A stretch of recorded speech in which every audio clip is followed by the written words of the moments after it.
Reporters without borders यानी RSF ने साल 2026 के लिए वर्ल्ड प्रेस फ्रीडम इंडेक्स जारी कर दिया है और इस साल की रिपोर्ट के आंकड़े न केवल भारत के लिए बल्कि पूरी दुनिया के लिए एक खतरे की घंटी हैं। भारत प्रेस की स्वतंत्रता, प्रेस की आज़ादी के मामले में और नीचे आ गया है। 180 देशों की सूची में अब भारत 157वें स्थान पर है। पिछले साल हम लोग 151वें पायदान पर थे और इस साल इसमें 6 अंकों की गिरावट आई है। भारत की रैंकिंग में आई इस गिरावट के पीछे आरएसएफ ने कई कारणों का उल्लेख भी किया है।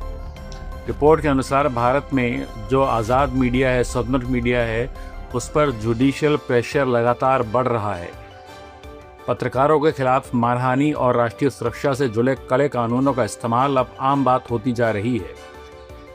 आज़ादी से काम करने वाले पत्रकारों और संस्थानों को कानूनी पचड़ों में फंसाकर उनकी आवाज़ को दबाने की कोशिशें तेज़ हुई हैं। इसमें दिलचस्प बात यह है कि हमारे पड़ोसी मुल्क पाकिस्तान की स्थिति में मामूली सुधार आया है।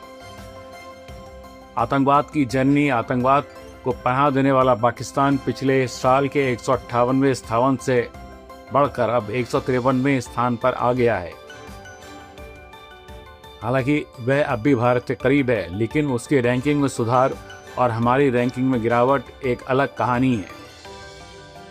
भारत में प्रेस की आज़ादी का गिरना केवल मीडिया की समस्या नहीं बल्कि उस लोकतांत्रिक ढांचे के लिए भी चिंता का विषय है जहां पे सूचना का स्वतंत्र प्रवाह अनिवार्य है। अगर हम दुनिया की बात करें तो स्थिति और कठिन होती जा रही है। आरएसएफ का कहना है कि प्रेस की आज़ादी पिछले 25 सालों में सबसे निचले स्तर पर पहुंच गई है। रिपोर्ट में बताया गया है कि दुनिया की आधी से ज़्यादा आबादी अब ऐसे देशों में रह रही है जहां प्रेस की स्थिति बहुत गंभीर, बहुत मुश्किल श्रेणी में आती है। सिर्फ 7 देश ऐसे हैं जिनमें प्रेस की स्थिति को बहुत अच्छा माना गया है और ये सभी के सभी देश यूरोप के उत्तरी इलाके के हैं। इनमें सबसे पहले है नॉर्वे। नॉर्वे लगातार 10वें साल नंबर 1 पर बना हुआ है, जबकि इरिट्रिया, अफ्रीकी देश, लगातार तीसरे साल सूची में सबसे नीचे यानी 180वें स्थान पर है। इस लिस्ट में दुनिया की महाशक्ति रूस 172वें स्थान पे है, जहां पुतिन सरकार आतंकवाद और अतिवाद के कानूनों का इस्तेमाल पत्रकारों को जेल भेजने के लिए करती है।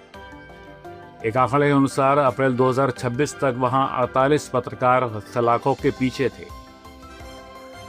नाइजर में काफ़ी गिरावट आई है और ये 37 पायदान गिरकर 120वें स्थान पर आ गया है। वहीं अरब देश सीरिया के लिए कुछ हालात बेहतर हुए हैं।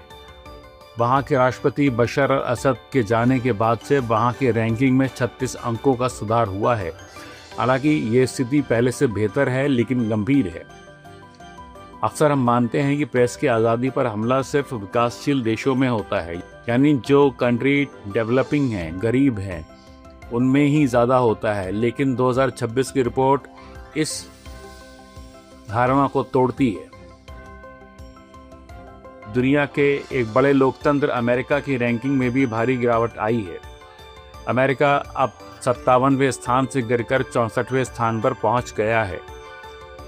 अमेरिकी राष्ट्रपति ट्रंप अक्सर मीडिया को अपने निशाने पर लेते हैं। उनके लिए कुछ मीडिया संस्थान और पत्रकार हमेशा फेक न्यूज़ फैलाने का काम करते हैं, जबकि हकीकत कई बार उल्टी होती है। ये रिपोर्ट राष्ट्रपति डोनाल्ड ट्रंप को इस मीडिया के प्रति कठोर रवैये को जिम्मेदार ठहराती है। अमेरिका में लोक प्रसारकों के बजट में कटौती और पत्रकारों की गिरफ्तारी जैसे मिसालों ने अमेरिका की छवि को नुकसान पहुंचाया है। सऊदी अरब का जिक्र करते हुए रिपोर्ट ने याद दिलाया कि कैसे वहां पत्रकारों के खिलाफ हिंसक कार्रवाई की जाती है। कुल मिलाकर वैश्विक औसत स्कोर कभी इतना कम नहीं रहा जितना इस साल दर्ज किया गया है। तो 2026 की रिपोर्ट हमें बताती है कि सूचना का बाजार कमज़ोर हो रहा है, सत्तावादी प्रवृत्तियां बढ़ रही हैं और पत्रकारों के लिए ज़मीन छोटी होती जा रही है। भारत जैसा मुल्क जो खुद को दुनिया का सबसे बड़ा लोकतंत्र कहता है, उसका 157वें स्थान पर आना एक सोचने का विषय है। क्या हम ऐसा समाज बन रहे हैं जहां सवाल पूछना जुर्म बनता जा रहा है? प्रेस की आज़ादी सिर्फ पत्रकारों का हक नहीं, ये आपका हक है, जानने का हक है।